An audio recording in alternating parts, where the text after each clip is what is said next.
दो हाथ से दोनों को जोड़ती तारीख। नमस्कार, मैं हूं सौरभ और आप देख रहे हैं हमारा स्पेशल प्रोग्राम तारीख। इसमें आपको सुनाते हैं उस तारीख से जुड़े इंटरनेशनल किस्से।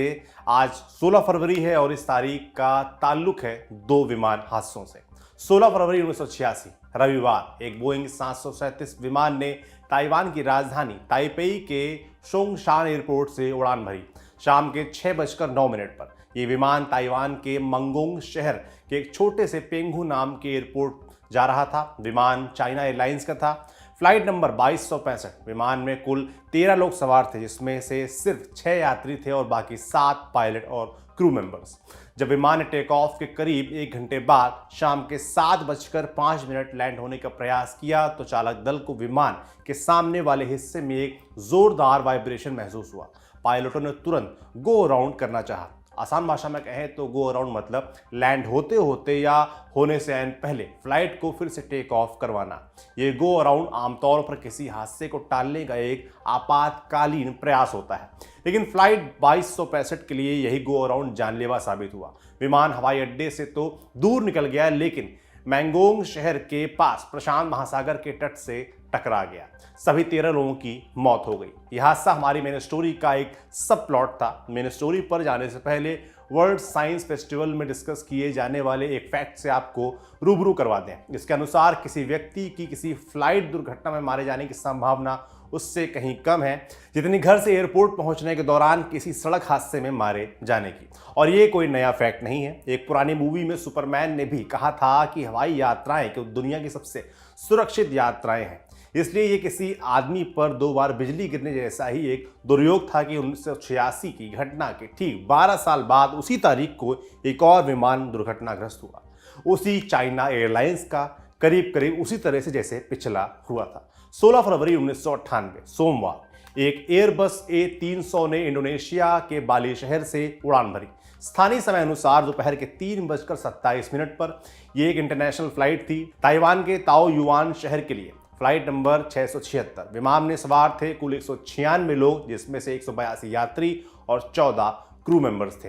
हालांकि इस 1998 वाले हादसे में उससे ज्यादा लोग मारे गए थे जितने विमान में सवार थे। कितने और क्यों आगे बताएंगे। उससे पहले 1 मिनट के लिए थोड़ा पीछे चलते हैं। जब करीब 4 साल पहले 1994 तक चाइना एयरलाइंस की इमेज बहुत खराब थी। साल 1985, 86, 91 और 1992 में इस एयरलाइन के कई विमान छोटे बड़े हादसों का शिकार हो चुके थे और ताबूत में आखिरी कील गाड़ी थी एक और विमान हादसे ने। चाइना एयरलाइंस की फ्लाइट 140 26 अप्रैल 1994 को दुर्घटनाग्रस्त हुई थी। इस विमान में सवार 271 लोगों में से सिर्फ 7 लोग बच पाए थे। इस दुर्घटना के बाद चाइना एयरलाइंस का लगभग पूरा टॉप मैनेजमेंट रिजाइन कर गया। चाइना एयरलाइंस की स्थिति और इमेज सुधारने के लिए देश विदेश से एक्सपर्ट्स बुलाए गए। ये मूव सफल लग रहा था, कम से कम 1998 तक तो लग ही रहा था। इन 4 सालों में चाइना एयरलाइंस का कोई भी विमान किसी दुर्घटना में शामिल नहीं हुआ। लेकिन फिर 1998 में चाइना एयरलाइंस की साख में फिर बट्टा लग गया था। कैसे?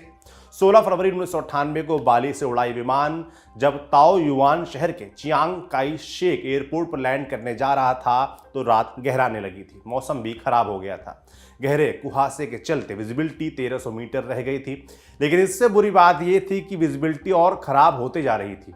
इसके चलते कैप्टन कॉन्ग लॉन्ग लिन जल्द से जल्द विमान को लैंड करवा देना चाह रहे थे। कैप्टन कॉन्ग लॉन्ग लिन को एयरबस उड़ाने का 2300 से ज़्यादा घंटों का अनुभव था, लेकिन उनके को पायलट यानी फर्स्ट ऑफिसर जियांग अपेक्षाकृत अनुभवहीन थे। शाम के 7:35 पर फर्स्ट ऑफिसर जियांग ने बाकी क्रू सदस्यों को बताया कि हम अगले 7 मिनट पर नीचे उतरना शुरू करेंगे।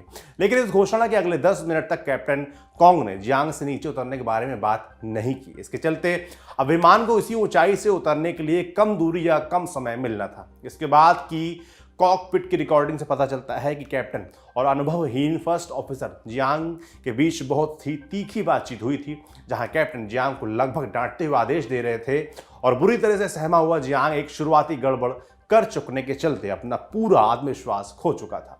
वहीं कैप्टन को सिर्फ एक बात की जल्दी थी, लैंड करने की। इसी चक्कर में उनसे एसओपी का भी उल्लंघन किया गया। उसने ग्राउंड स्टाफ के साथ खुद बात की थी, जबकि ऐसा फर्स्ट ऑफिसर जियांग द्वारा किया जाना चाहिए था। एसओपी मतलब स्टैंडर्ड ऑपरेटिंग प्रोसीजर। मतलब जिस हिसाब से हमेशा काम होता है और होते रहना चाहिए, और जो हिसाब हजारों अच्छे बुरे अनुभवों के बाद एक नियम बन चुका है। तो सार ये कि एन उस वक्त जब सबसे ज्यादा जरूरत कोऑर्डिनेशन की थी वही नदारद था। 8 बजे विमान को रनवे से सिर्फ 4000 फीट ऊपर होना था, लेकिन अभी वो 7000 फीट ऊपर था। उस वक्त सबसे अच्छा विकल्प गो अराउंड करके दोबारा लैंड करने का प्रयास था। कुछ देर बाद कैप्टन ने कहा भी, अरे हम कुछ ज्यादा ही ऊपर हैं, लेकिन कोई फर्क नहीं पड़ता, नीचे उतरते रहो।